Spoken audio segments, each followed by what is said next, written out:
Welcome everybody. Good afternoon. It's really nice weather here in Belgium today, so I hope you can still enjoy that when you're doing the webcast, maybe outside or something. But let's talk a little bit today about what we have seen in the last year with people working from home massively, and some of the challenges that that has introduced for a lot of companies. So. Just go quickly through introductions. My name is Luc Schulnath. I'm a Director of Technology with Exclusive. My main background is in digital forensics, incident response, anything with threat hunting and so on. So kind of focusing on figuring out all these new kind of attack techniques that are out there.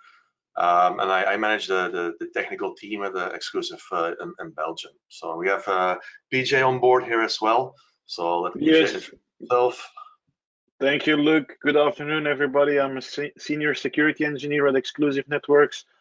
My experience is with perimeter security, endpoint security, and then all of the next-gen players that came around, SIEM solutions. And I'm also a trainer, and I love to make workshops and hands-on demos. So.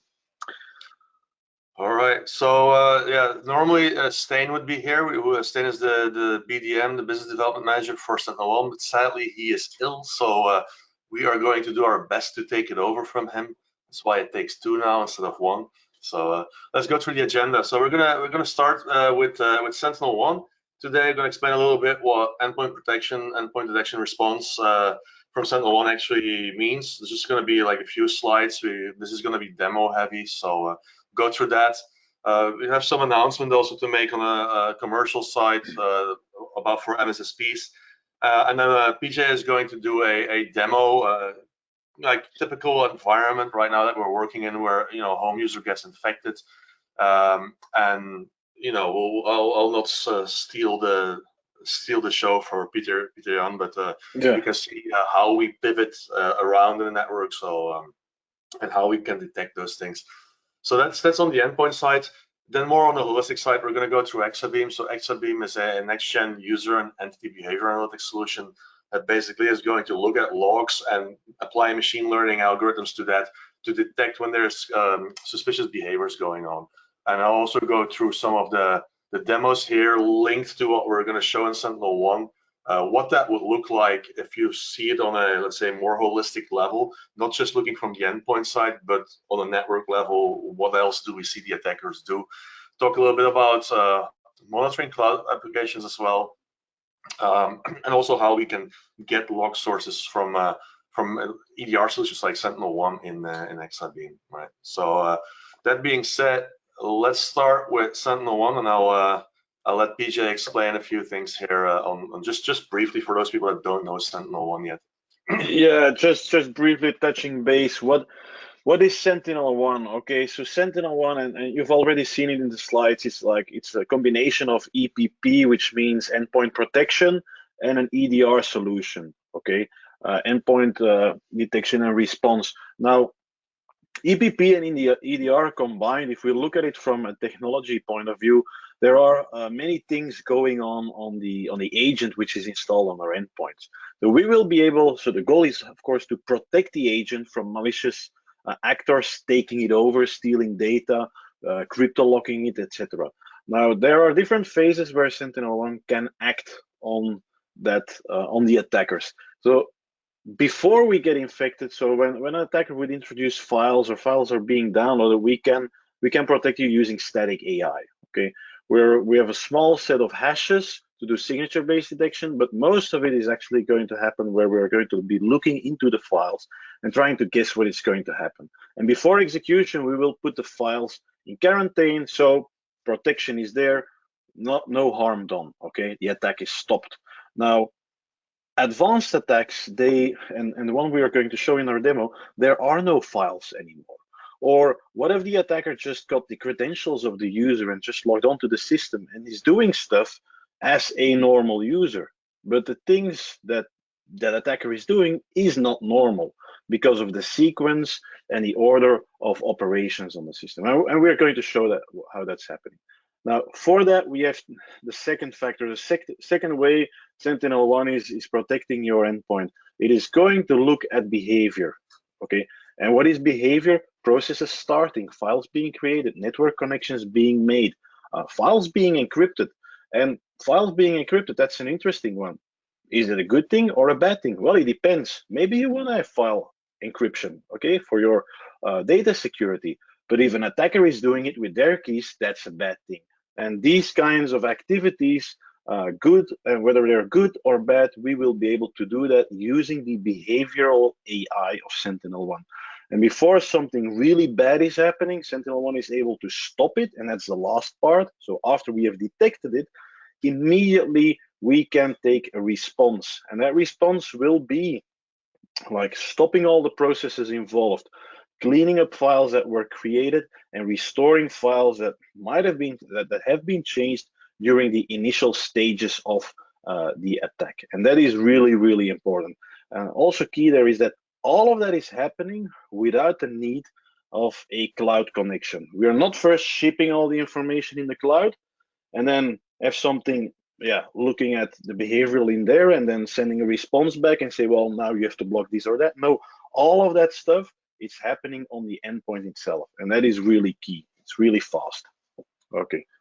Thank you, Luke. We can go to the next slide.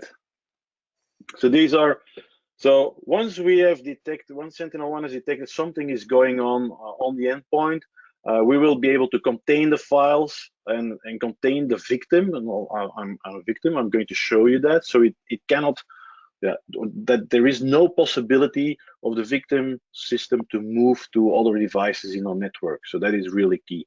We're killing all processes. Files that are affected or files from the attackers are going to be put in quarantine.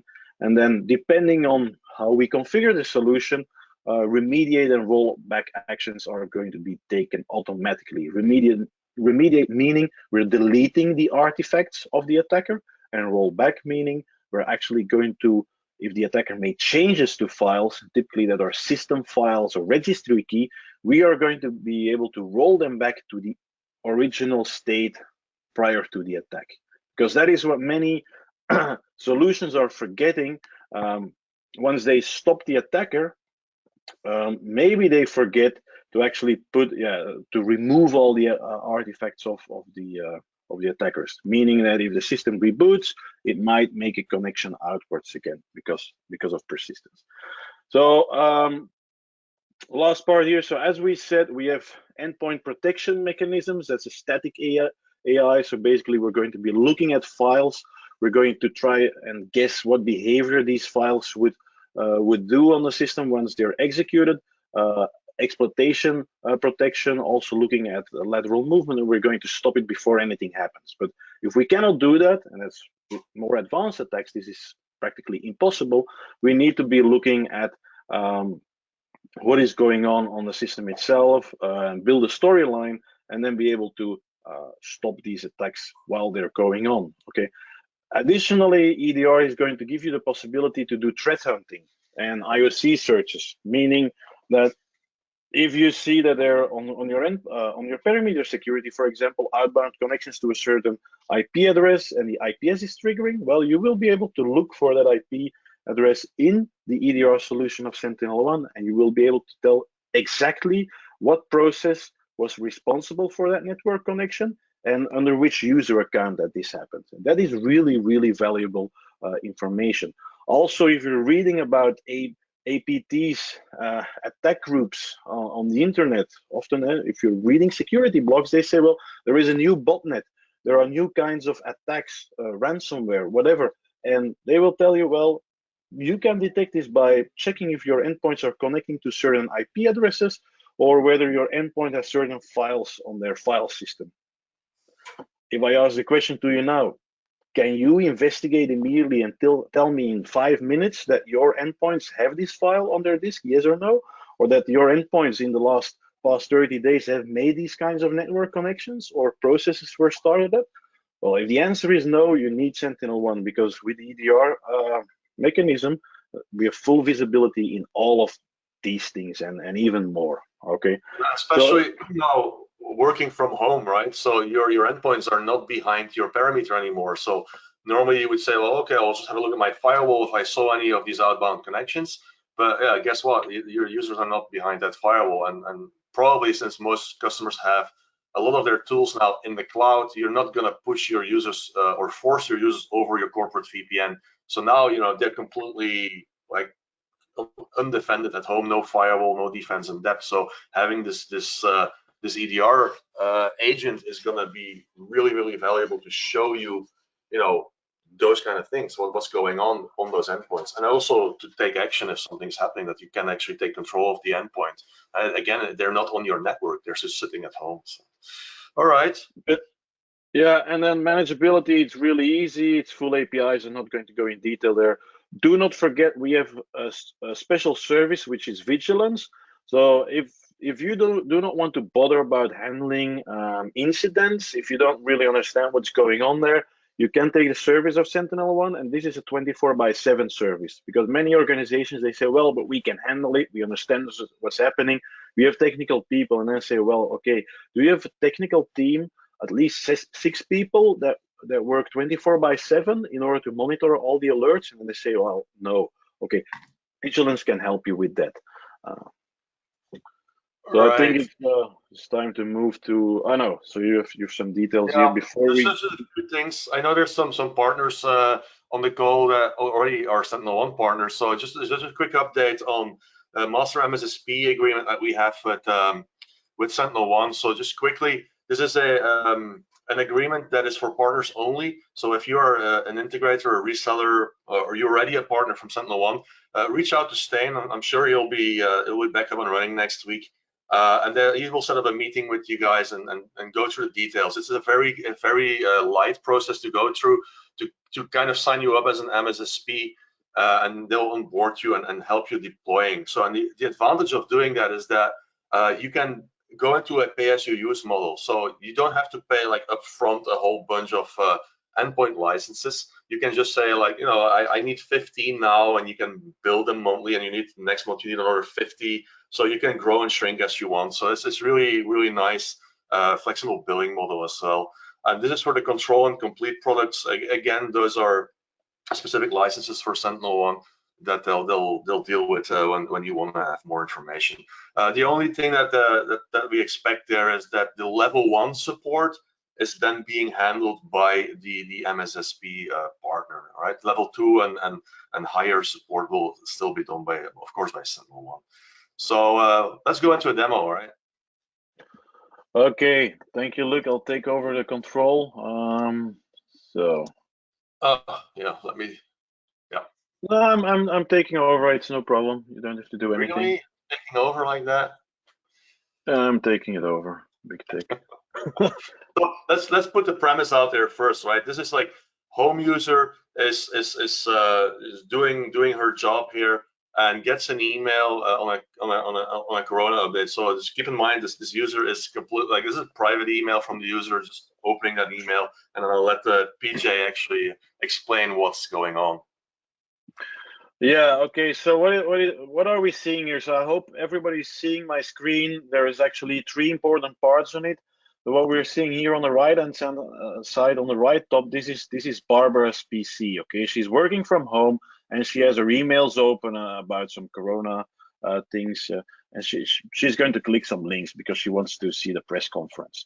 Okay, but before we do that, I'll explain the other actors. So the bottom actor, this is our shell connection, or connection to the attacker system, and he or she, whoever, is going to start a listener, and I'll talk about that later, what is exactly happening. So, but on the left-hand side, on the left top, we are seeing, our SOC team of the organization, which is handling the SentinelOne solution. So I'll briefly go over the GUI of SentinelOne and then explain some settings, and then we'll dive into the action, and I'll show you a live demo of a live attack of the attacker here. So what are the 2 components of the SentinelOne solution? We have the management console, which is sitting in the cloud, and we have the agent that is installed on our machines. It's very, very easy to deploy.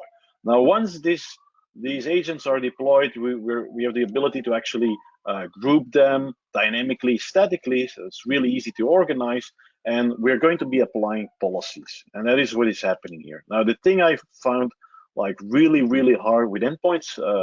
Security in the past was like these policies were horrible. They were so large, and it's like so many settings. It was not clear anymore what you needed to configure to achieve the goal, and the goal is to protect your endpoint. But here it's very easy. This is the security policy we are going to be configuring, nothing more, nothing less. So first thing we're going to decide is whether we put it on alert only mode or kill and quarantine. In production, of course, it's on kill and quarantine, but I want a demo. I want to be able to show you what SentinelOne's capabilities are from an endpoint point of view in terms of visibility. Because we're talking about dynamic detection. What does it actually mean? We're talking about storylines. How does that actually look? So if I stop the story immediately, which is always the case, most of the time the case, there is not much to see. So bear in mind, we're in alert only mode, and that is why you're not going to see an immediate action. At the last part of the demo, I'll put it in kill and quarantine, and I'll contain the machine. You will see how fast everything is contained without the risk of patient zero infecting other systems in the network. Okay, but yeah, that's not such a big concern here in our use case because Barbara is sitting at home. We have different engines that need to be enabled. Don't worry about all of them, but there are like static engines, as we have said. That's the EPP part, and then we have the EDR part, which are the dynamic behavior engines, and we can detect what executables are doing when scripts are executed, what they're doing, how they're doing it. We detect lateral movement, etc., etc. Detect interactive threat is especially interesting. This is where if a user is compromised by having their credentials stolen and somebody logs onto the RDP server or the Citrix server of the organization, they will just start using PowerShell and WMI as a normal network admin. So it's very hard to tell what is good or bad, but the detect interactive threat engine of SentinelOne is actually going to look at that behavior and is going to be able to stop these kinds of attacks before serious harm is done to the system. So then, yeah, if I would change it to kill and quarantine, there are some protection levels, actions that are going to be taken automatically by the agent and without needing a verdict from the cloud. So again, all of the actions we take is based on information we get from the endpoint, and we don't need intel from the cloud in order to make that decision. And that is really important. Because if you need intel from the cloud, there is a certain delay. And then there is the other question, what if you are not connected to the internet? Okay, what is going to happen then? Yeah, a lot of these EDR solutions, actually the brains are in the cloud. And that is a problem, right? Because you get disconnected and the brains are gone and your agent isn't capable of detecting anything anymore. So yeah, we don't have that problem. We have the visibility in the cloud in terms of this is the user interface. So once we have cloud connection again, the agent is going to send all of the intel to the cloud, so you as an analyst can analyze and decide what to do further. Okay. There is this action containment. It means if we see that something happens on the system, we will kill and quarantine. Yeah, so killing meaning all of the processes involved will be killed. We quarantine any files, but we can also decide to contain the host from the network. Now, this is not going to block the connection to the management console, and that is really important. We will then, at that moment, have time to take over the user system with, for example, a remote shell, and that remote shell is facilitated through the GUI of SentinelOne, because that's another challenge, right?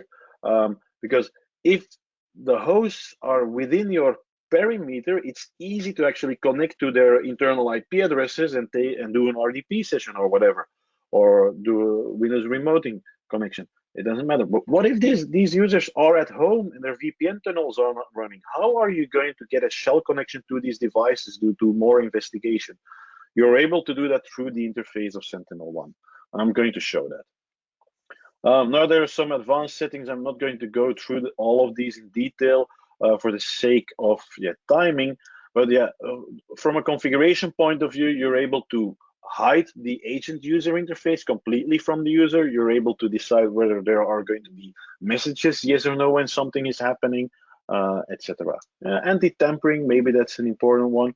Of course, you're not able to uninstall as a user or even as a local admin. You're not able to uninstall SentinelOne. Okay, you need to have approval from a SentinelOne administrator, and that is really key because otherwise anybody could actually uninstall the solution and then do whatever they want to do. Snapshots, why is that important? Snapshots is referring to the VSS snapshot mechanism, and SentinelOne is leveraging that these capabilities of the native operating systems to be able to do rollback. Because as I said, rollback means if any files have been changed, and in the demo I'm going to change the hosts file of the system. Well, we want these files to be reinstated to the original, because otherwise, yeah, you might think the attack has been stopped, but there are still artifacts of the attacker on the system. These artifacts might be, yeah, some kind of persistency and might make it easier for the attacker to come back at a later time, and that's really bad.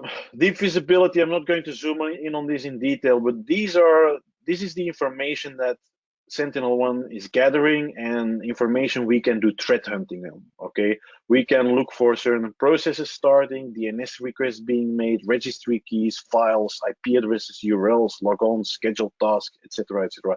We can look for all of these artifacts, okay, to see if, well, did somebody make a network connection to IPX or FQDNY, or are there certain registry keys turned on, yes or no? Within a few minutes, you can get these answers over a period of, yeah, minimum 30 days, but this can be extended for, yeah, a year even. So this is really, really powerful. And then, of course, the remote shell capabilities, being able to take over remote shell connections to the users' devices. Now, I'm not going to change the configuration. I'm just going to dive into the demo, okay? Well, maybe quick one.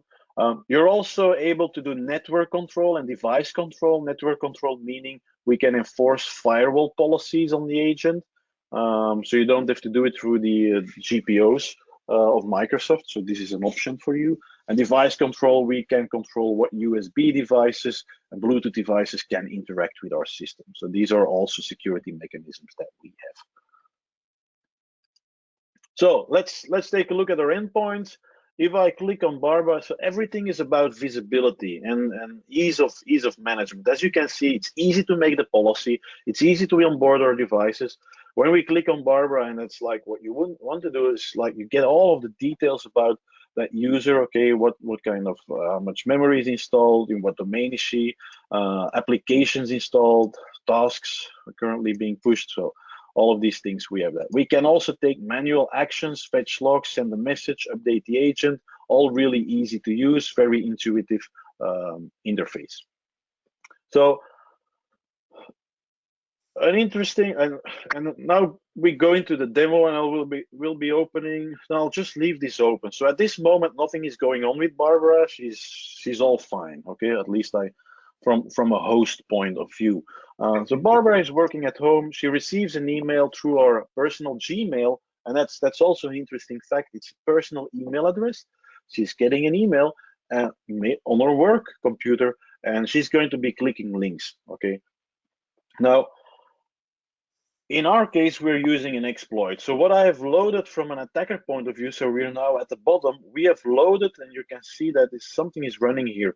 We have a Chrome exploit activated, and basically we have a website hosted, and if Barbara is going to connect to that website with a certain version of Chrome browser, that Chrome browser will load in information from our site, but the information that we present to it is crafted in a specific way that it is going to do code execution on Barbara's machine.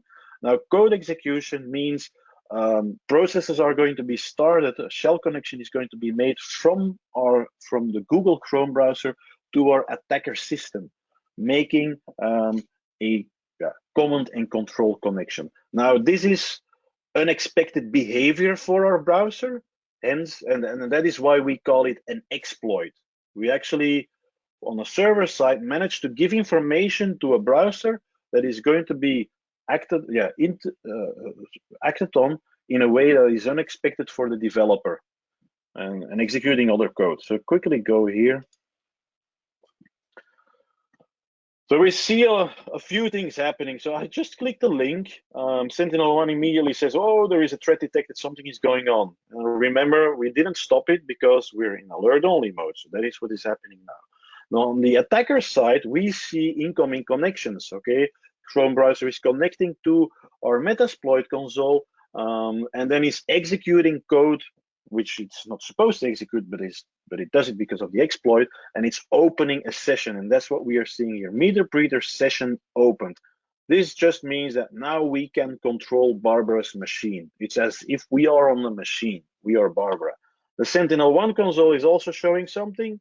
Barbara's machine is turning red. So it's all very visible. So this means there is an incident. So let's move to the incident page. Boom, there we are. So we can actually status, it's not mitigated because we didn't do any automated actions. We can click onto the threat details. So now we are zooming into the dashboard that our SOC team is going to be, that the security engineers are going to be using. And the key is, again, we give as much as information as possible without the investigator needing to go and look for external resources to check out what is going on. So what are we seeing here? It's happening under the user context of Barbara, okay? It's a dynamic attacks and a hacking tool is being used now. Okay, that is interesting. And then we get some more information about the host system itself. Okay, we already had that. On the right-hand side, and that is also key and really useful for the analyst, we see all of the threat indicators, and it's going to be, we see that most of these threat indicators are going to be pointing to the MITRE attack framework. So in this case, it says, well, there is post-exploitation. It means we managed to gain access to the system, and there is a penetration framework in use. Now, guess what? What is a penetration framework? That's our Metasploit console. Okay, so let's do some stuff. So I'm, as an attacker, going to interact now with the session that has currently been opened. Okay, and you will see while I'm doing some stuff, in a live way, the threat indicators are going to be updating. So this is an ongoing process. Stuff is happening on the system, it's automatically updated by the agent, and you immediately get visibility. So I want to check, okay, I'm do get UID. I want to know as what user am I on the system. Okay, so I'm just Barbara. So probably I don't have system privileges, but let's do some recon. I start a shell. So now I just have like a command line shell open. I can do IP config. I can say, well, okay, who am I? I can list files on the disk. I can do change directory. So as I said, I have full control of Barbara's system, but with the same privileges as Barbara. And SentinelOne just updated because we were doing things. So what happened? A remote shell was opened. Okay, I'm in that remote shell as an attacker. So that's exactly what I did. Okay, this is very easy to read from an analyst point of view. Without a tool like SentinelOne, putting together exactly what is happening is really hard and time consuming. You need to have a lot of skills in order to do that. And not everybody has these skills in any organization. Okay, so let's get out of this shell. So I'm exiting, and I want to do something else. I want to steal credentials, for example. Okay, so a great tool for stealing credentials is Mimikatz. Mimikatz is going to go to LSAS, and we're not going to go in all of these details, but it will actually, everybody who is logged on to a host, these credentials we can actually, if we have system privileges, get from the device, and then we are able to use these credentials to actually go to other systems. And hopefully we can find domain admin credentials or whatever. So so we need to be system. So I tried to do get system, but this is failing. Okay, so why is it failing? I can tell you it's because UAC, user access control, is enabled. Well, actually, I can show you that. That's pretty annoying. Okay, so this is annoying for the user, but it's also annoying for the hacker. Of course, there exists ways around for that. I'm quickly going to do that. I will background this session. You remove the RDP from the screen. Yes. So. Okay. Yeah. Thank you. So I'm backgrounding the session, and now I want to disable UAC, and the way you can do that is by using system processes or system executables that are trusted by the operating system, and have them disable it for you. Okay. We have our Threat Hunt Academy, and we go in that training in detail on what it means and how it's being done. But that's in a nutshell what is going to happen. Now, faulthelper.exe happens to be such an executable. So I'll search in our tool for an exploit like that. Okay, bypass UAC fault helper. Great. I'm going to use it. There we go. So what else? I need to give it a lot of things. So I need to give it some options. So, okay, what is the local host? What is the port we are going to be listening on? That's good. Perfect. So I need to connect it to a session. So set session 9. So if I run this with the current session we have in session 9, some stuff is going to happen, and fault helper is going to help us to get higher privileges, and UAC is going to be disabled. We'll see that happening. So another reverse TCP handler has been started. UAC is enabled. We're detecting that. Okay, we're already part of the administrators group, and we disable UAC. Okay, a new shell has been created. That's from an attacker. So this on the bottom, that's what the attacker is seeing. But look at SentinelOne. Exactly the same story I was just explaining is being depicted here. Privilege escalation. Attempt to bypass UAC. That's what we just did. Okay. PJ, you're gonna have to speed up a little bit, otherwise we're gonna run over. Okay. Yeah. Sorry. Okay. So I quickly do get system. So now I'm system. Load Kiwi. So this is basically loading in Mimikatz. This is going to help us to steal credentials, and I'll just do that right now. So creds all, retrieving all credentials. So wait a little bit, and before it, so okay, again, info stealer behaves like Mimikatz. We get all of these details again. Okay. I'll go into a shell. I echo.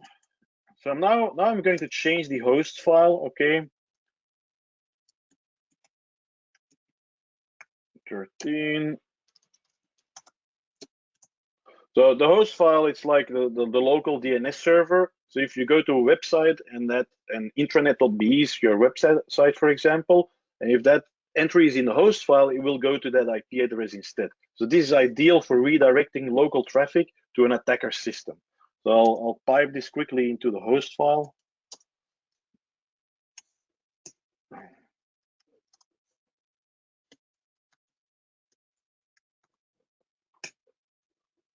So that's done. And you will immediately see it, because this is also something which is, if you look on the remote desktop system, if I do a cat of the host, you will actually see that I have added this entry in the host file. That is really, really bad. Okay, so all of that has happened. And again, we see all of these details here. It's really, really amazing. Everything I did in the attacker console is made visible for the defender. Now, before I go to the Explorer, I will just do an action. I say mitigate. I could choose kill, current, intermediate, but if I just choose rollback, it's going to go and do all of these things. Okay, so it's going to kill the process. We will see the connection being disconnected. And then if we go and look back at the host file, we will see it doesn't exist anymore. Apply. So now it's just waiting for the agent to make connection. We see from an attacker point of view, the session is being closed. And probably, if we're going to be looking at the host file again, the entry is gone, okay? But this is the real power of that rollback. We reinitialize the system as in the exact state prior to the attack. The last thing I want to show, so this is like top down, already a lot of information, but if you want to have it in more detail, but still a structured view, you can actually go to this. This is the behavior, okay? That is how the behavior is being displayed and how SentinelOne can act on it, and all of these things that I've been doing, like IP config, who am I, FOD helper being used, host file being changed. All of these details we can see here, okay? So I think for the sake of the demo, I'm not going to, I don't know if we have time to actually do a mitigate demo where it's being blocked immediately, but I think I can show you. I think we can skip that. I'll just do a remote shell connection. Normally here, if you would have configured the policy to block it, it would immediately have been blocked from the first alert that SentinelOne showed. So that would be the idea in production, of course. Like if we would have done that now, this would have been the shortest demo ever. But 5, 4, 3. So yeah, this is.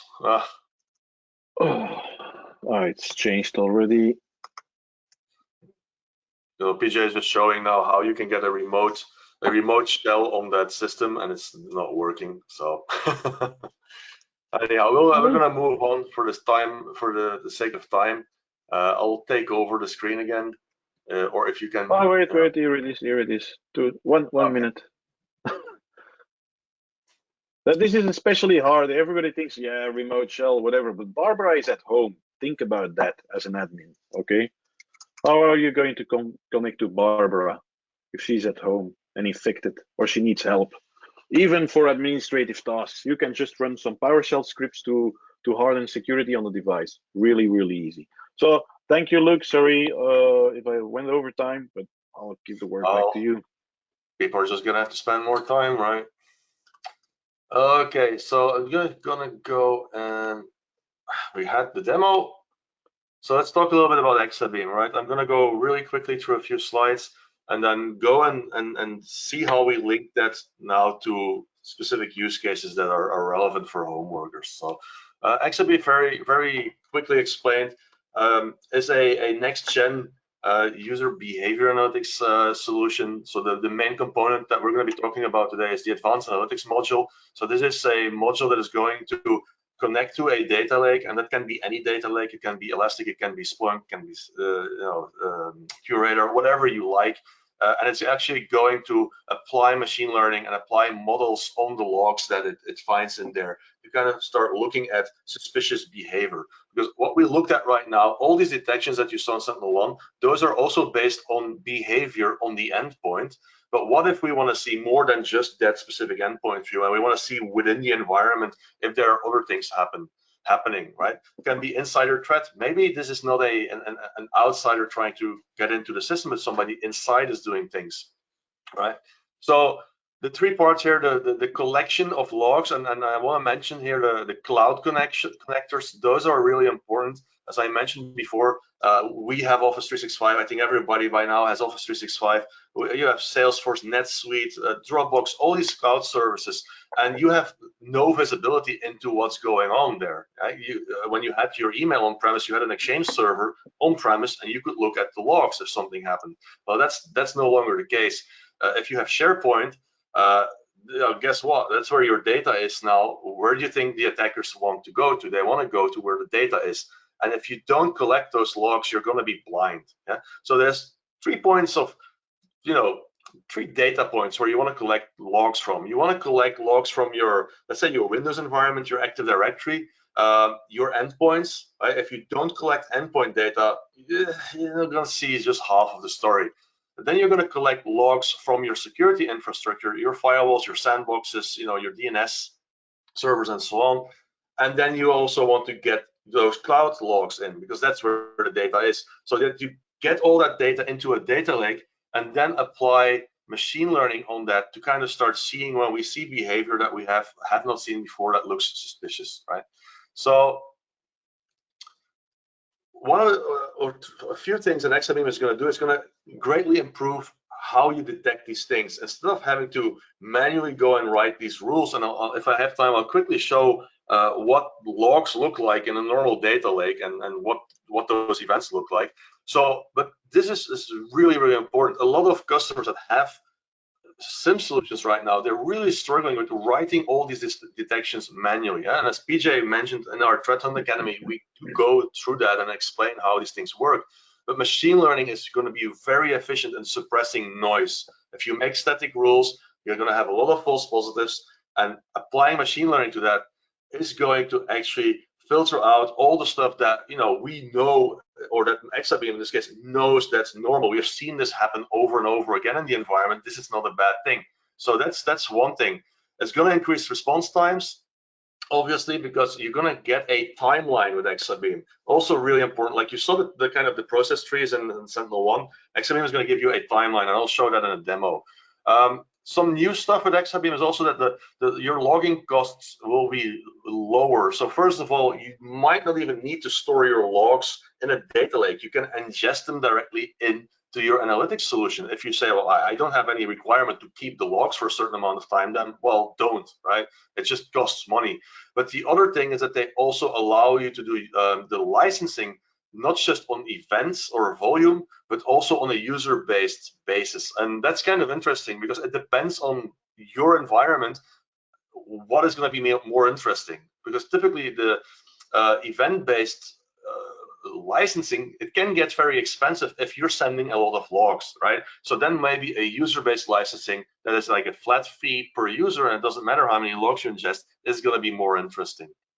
So talk a little bit here about also cloud security. I mentioned it before. So these cloud connectors, actually, they're native to Exabeam. That means that you just have to point those cloud connectors to whatever cloud service that you're using, and there's quite a bunch that are supported out of the box, and they will pull in these logs from those systems. Like, it's just an API key and you're done. So you'll have all those logs from SharePoint or from Office 365 or your SentinelOne logs, for example. You have them pulled into the data lake, and then advanced analytics can apply machine learning to those as well. So that's really really important. So as I mentioned here, it used to be only a user-based license. You can choose now between the two, whatever is the commercially the most interesting one. And also what we see on all these customers that have an existing data lake and that have given basically up on spending money on professional service and consultancy to build all the detection rules manually and all the use cases, they start looking at Exabeam and say, like, let's plug this in, and Exabeam is going to automate all these detections for us. And of course, like, Exabeam is now also hosting this in the cloud. In the past, this was only available as an on-premise solution, but this makes it a lot easier to deploy. You only have to have an on-site log collector, and that pushes all the logs to the cloud. So you don't have to install appliances and maintain them and upgrade them and so on. So a little bit about logs, right? And depending on how many logs you're going to ship, of course, your cost will go up, depending on what license model that you're going to use, and depending on the use cases that you need. So you have to kind of think a little bit like, what are you worried about? What do we want to kind of be able to detect, and decide what kind of logs that you are going to throw at Exabeam, right? There's no point in just saying, oh, let's ship everything and see if we find something. So here's just to visualize this a little bit. If you look at the MITRE framework that talks about all these attack techniques, there's about, I think, 300 or 350 different kind of attack techniques. If you send basic Windows logs, some of your VPN logs and endpoint logs, just those 3 log sources, you cover about half of all the MITRE techniques. So that's already really a lot. Yeah? Now, if you add some Office 365 logs to that, and maybe proxy logs or your firewall web logs, you go to 70%. And if you go and add some DLP logs, anyhow, who's doing DLP? It's crap, but did I just say crap? I said crap. And you do maybe some endpoint monitoring on top of that, you get more and more. The question is, like, what are you concerned about? What kind of logs are actually going to give value for what you're trying to find out? So just to give you a little bit of idea, but it's very limited logs, and we'll see that in a demo. You already get a lot of visibility. So let's go to oh, just spilled the end of the movie. Let's go to a demo. So, and that's not the demo. This is the demo. So I want to start with showing you something first. When we talk about logs and about data lakes and so on, what does that look like typically? So you kind of can imagine how hard it is to work with these things. So this is an elastic data lake. The elastic data lake, it looks like you know, like a little bit like Splunk as well. All these things kind of look the same. And this is where I'm collecting logs from a Windows environment here, right? So and if I open one of these things, this would be a default Windows log that came in. So let me have a look here. This looks like if you've never seen logs, it's like mumbo jumbo, right? So I have here, oh, a registry key was created and so on. So I'm going to take a simple example that we'll also use in Exabeam. So if I look for a user logon, and I am a little bit crazy with these things, I know all the logons by heart. So 4624 is a successful logon by a user. This is basically what you get. I go in here and I will see an authentication, a login event, and I can go and check here. But you can see how complicated this actually is, right? This is the message that Microsoft spits out at you. And now I have to figure out, okay, is that something suspicious or not? Well, I honestly, I don't know, because I have right now, I don't know how, I have 434 of those. And this is just from one system over a period of 7 days. But this doesn't tell me anything. This just gives me the raw data, right? So just wanted to show you that you have an idea. That's a data lake. That's any data lake, whether it's, you know, Elastic or something else. So let's go into how things or what things look like in Exabeam, and this is the real value of a solution like Exabeam. Like I mentioned here, you have like the 3 components, and there's the data lake itself, there's the analytics, and then there's automation tools for playbooks like SOAR and ticketing systems. So we're going to focus on the analytics side, and you get a web GUI here, and what you see is basically all the automatic detections that Exabeam has done on the behavior of either users or entities, so devices. And normally you would not see this many alerts here, right? This is just a demo. But you see here these users here, and they have scores behind them. So these scores mean that there has been a whole bunch of suspicious or unusual behavior. And the way that the scores are put together is that, you know, if Exabeam sees something happen that deviates from what we normally see from that specific user account, we're going to add risk to that, right? So you already see here, this is very contextual. It's not like I see a suspicious login, now I'm going to look at that. No. If that's maybe 10 points of risk, we're not going to even see that pop up in the GUI, because we don't care about that. If somebody logs on, he logs on, right? But if we see a whole bunch of other things around that event, then, you know, there's going to be more and more risk added. Oh, I just zoomed out or something, I think. Well, that's not good. Let me zoom in again. So I'm just going to take Barbara here. I'm going to take 2 more use cases. So I might run over time a little bit, but I just wanted to show you like the compromise you saw before with Barbara, where, you know, she gets compromised. The attacker steals credentials, got hold of some VPN credentials. So typically, you know, if your VPN concentrator is linked to Active Directory, it's going to be the same credentials. And what you see here on the top side, as you can see, compared to what I showed you before, in the previous, and in the data lake and the Elastic, what you saw was like, you know, I have a login, an event code, and I have, you know, like maybe a username. That username might not mean anything. Here you see at the top, like, okay, this is about this specific user. That's because Exabeam behind the scenes is kind of syncing that with your Active Directory and is pulling in all that information. It's providing you with some situational awareness. Like, I don't care what IP address it was. An IP address doesn't mean anything. That IP address might change 10 times during the day. So now, if I'm looking at IP addresses, I have to figure out what are all the different IP addresses that Barbara has had during this day. Exabeam is all doing that for you behind the scenes. So we have some information here. It's Barbara, she's a human resource coordinator. She works in Chicago and whatnot. And then we see here below the risk trend, right? So over 1 week, I can put this over 1 month. And all these little blue dots that you see here, it's basically a day in the life of Barbara. And you'll see it's pretty flat, right? Because users are predictable. People are predictable. You come in, you open your laptop, you start up your Outlook, you go to Facebook, whatever, right? You open the stuff you open and you do your job, you go home and, you go to bed crying, basically. So what we see here is like, we see risk building up. So there's stuff happening, and at some point she goes off the charts, right? So there's a whole bunch of things here that Barbara is doing that puts her in a risk category that's high enough for Exabeam actually to say, hey, here's an alert, look at that, and that you will get the complete context of everything that has happened, not just what happened on the endpoint, but also what she did in the cloud, what she did maybe on a database, what she did in the network. Yeah. So below here you see all the risk, right? And if you click on this, you will get an explanation what that means. Like, Barbara has never connected on the VPN from the Ukraine, and this is also linked back to MITRE again. So these tags are MITRE techniques. Now, of course, this is still a list, right? What we want to see is a timeline.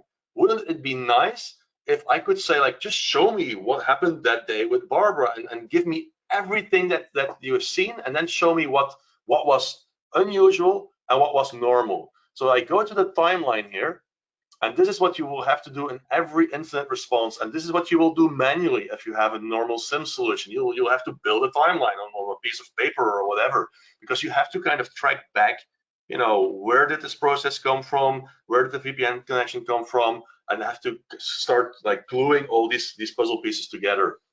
So here you see at the top a little bit of like what we call a scope. You see an amount of rules that actually have triggered, right? You see credential switches, we see a security alert coming in, and so on. But we see there's one actual alert. That means there was one security solution in this timeline that actually triggered on something. But again, we're not really relying on that to inform you that something is going on, because as we'll see in the example, that security alert came here from Palo Alto Wildfire, and that's very late in the attack chain. Right? The other thing that's interesting here is that we see there's two accounts that are used during this specific attack, and the account is B. Salazar. That makes sense. And then we see the SA account. Now the SA account, that's a SQL admin account, right? And I already know that my human resource manager is probably not a SQL admin, so I already know that I'm not going to have a good day right now. And then the other thing, the next question, when you have something like this happen, you want to know what the scope of the incident is, because I cannot start investigating every machine on the network to figure out, did Barbara do something here? Did Barbara, or whoever is Barbara, did they perform something there? So this shows us every single machine that was touched during this timeline. So here's your scope, right? If you have to do a GDPR notification, right? You have some, you have an incident. First thing you have to figure out is, like, did they touch any personal identifiable data?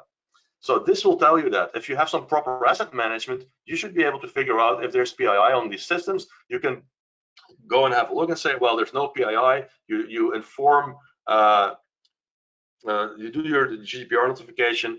You say, well, there was no PII on this. We do have an incident. We're investigating it, and we're done. All right. So really, really easy and quick to find out what's going on. Now on the left side here, what you see is this starts with the VPN login, and we're now like linking this back to the attack that PJ showed. Barbara clicked on something, they got the credentials, and they're just using the credentials now to VPN into the environment. How are you ever going to figure out that that's not Barbara? They have her credentials.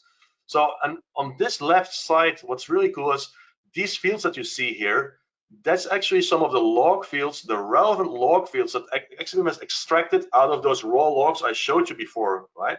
It's gonna show you exactly from the VPN log in this situation. Like, this was a Juniper VPN, this was a server, this was the IP address, and so on. But I don't have to kind of go and read through all this mumbo jumbo, because I don't know anything about Juniper VPN logs, so it doesn't mean anything to me. But this I can read. On the right side, you will see all the risk associated just with this one event that came in from your VPN concentrator. And do mind, this is not an alert from your VPN concentrator. This is just your VPN concentrator logging, like, okay, user X logged on, user Y logged on. And we see here, for example, first time activity from Barbara, from the Ukraine. This is something that you statically cannot configure. This is going to be really, really hard. What Exabeam is doing is baselining the user's behavior. And what we see here is that Barbara has connected to the VPN 34 times from the United States, and now we see a dead connection with those user credentials from the Ukraine. So that's an outlier. Is this bad? We don't know. That's just one part of the story, right? And we're going to see more and more things that are weird. We can also see that we've never seen connections from outside of the States to our network. So that's additional risk. Like nobody ever connects to us from the Ukraine. So we add some more risk. So you kind of get the idea here. We're making sure that you don't have to go and figure out if she is in the Ukraine or if this has happened before. And in a lot of cases, when you have an MSSP managing this for you, they don't know who Barbara is. They don't know what's normal for your organization. But just by clicking on this, you'll immediately see what's normal for this organization and whatnot. So you have a good idea on what to investigate. So I'm not going to go through all of this stuff, but you can see here, this is the first time, for example, that we see this device that Barbara is on is connecting to the VPN. So you see all these kind of specific details where, you know, those are things you can't configure that because you don't know what devices your users are using. But if you have something like Exabeam, it's going to baseline, it's going to keep track of what device they use, what ISP they're on, and whatnot. So once the attacker is inside, you start seeing some other things here. You see like remote access to a server. And then we have, again, look here, event ID 4624, a successful logon to a server. That means that the attacker, well, is in the context of Barbara, and he can actually log on to that server for whatever reason. Maybe Barbara never even connected before to that server because she doesn't even know she has access to it. And we see that here. This is, again, abnormal. She never connects to servers in this specific zone, right? So I'm going to quickly go through this because I want to show two other use cases. We see here some lateral movement, which is a very hard thing to detect when you're doing traditional correlation rules. But what Exabeam is doing behind the scenes is it knows that Barbara has a session on this specific IP address during a certain time frame. And we have another log that came in from the SQL, from the database server, where they see the SA user log on, so the SQL admin. And what they're doing behind the scenes is kind of correlating these two and saying, hey, by the way, that's the source IP address on Barbara, where Barbara is active. So now we know Barbara is using different credentials. Yeah. And Exabeam keeps tracking this. They keep tracking everything that Barbara is doing with those credentials. So you see here there's a credential switch to a privileged account. Again, this is something completely different to understand than the stuff I showed you before in my data lake, right? You're looking at the data lake, you know, you really need to know what you're looking at. I have human language here that explains to an incident responder, this is what this means, and this is why it gets so much risk. Yeah? We see also, for example, it's the first time that she switches credentials. Like I can click on this again and see what's she normally using. Well, normally she uses B. Salazar, duh. And now she's using the SA account. So again, weird. So it starts adding up and it will trigger that alert for you. And you have actually an actionable alert with all the content that you need. And in 5 minutes, an analyst can look at this and say, uh-oh, this does not look good. And if we go a little bit further on, we see the database being accessed. We see a huge amount of data being pulled out of that database, which is abnormal as well. So we're baselining queries and responses from the database.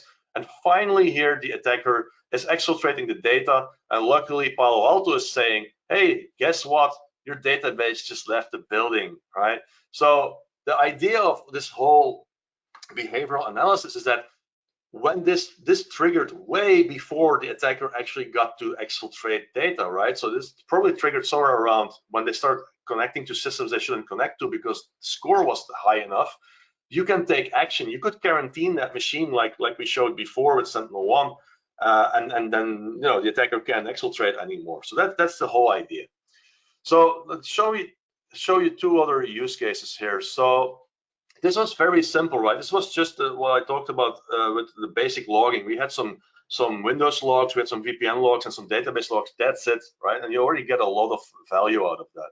So I'll take Sherry here. That's an example of let's say some more advanced logs that we're ingesting here. So we're taking in logs now also from, and I'll show you here, from web activity, from our EDR solution, file activity and whatnot.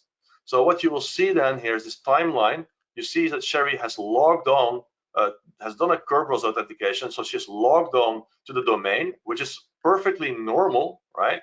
So there's no risk to that. And she opens Chrome, and then she goes to Facebook. So you have exactly the whole storyline here.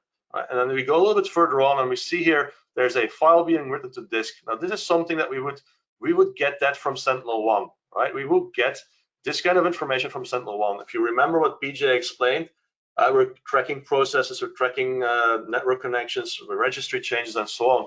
So again, this data we can feed in here, and then start looking, do machine learning on that and say, how often do we see like Tor.exe running in the environment? Well, as it looks like, we don't see that. So what is normal? Well, we see Chrome and PowerPoint and Excel, but we never saw this Tor.exe. So we're not signaturing on Tor.exe. We're just saying like, so this file, have you ever seen it? No, we've never seen it. And we also see within the organization, not just on Sherry's PC, but on a global level, we never saw that, or we almost never see it, right?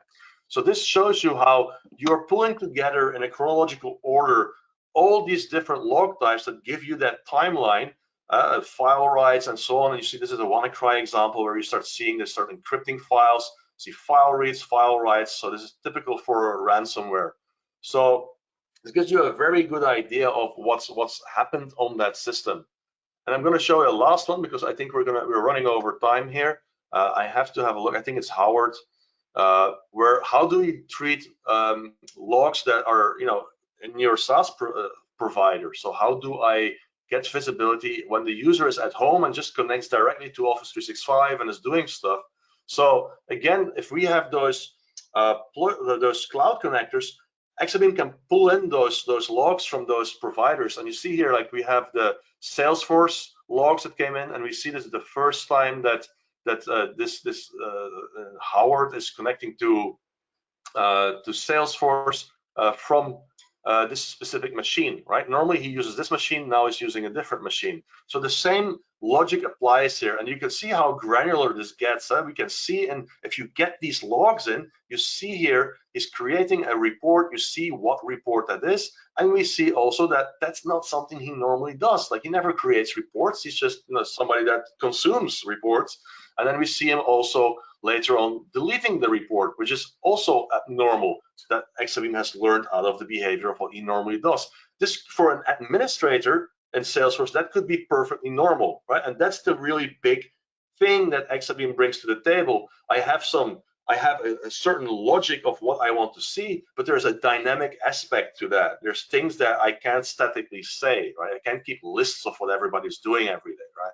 So we see Office 365 here. Here we see, for example, that he's logging in with a strange user agent. So user agent means the browser that you've been using. We've never seen him log in with that user agent before. So again, by itself, not that important.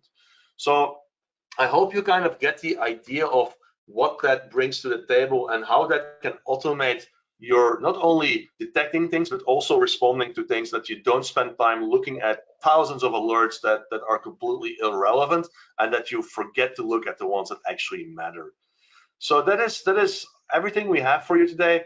I'm gonna close off here with just mentioning, if you guys are interested in this kind of stuff, outside of just the vendors, right? And you want to know how these attacks happen and how you can detect them and how they work, we do give a really, really cool training called the Threat Hunting Academy. The next date is end of March. And there we go through how all these solutions under the hood, how they work, how the attackers are doing what they're doing, and how you can actually quite easily find some of this stuff with very little effort. So I don't know if there's any questions. I didn't see anything show up. So that being said, unless there's somebody that has a question. Yeah, there was one question whether SentinelOne also works on Linux and OS X. So yes, I already answered. The answer is yes. Yeah, so SentinelOne basically works on almost any endpoint from Windows, Mac, Linux, and in the cloud, and Citrix environments and whatnot. Yeah. All right, so guys, thank you very much. If you need more information, reach out either to Stan. Let me see where his credentials, his email address is, or to me or PJ. So have a nice afternoon. Have a great weekend. Hope it stays sunny, and we'll see you soon again. Cheers. Okay, bye-bye.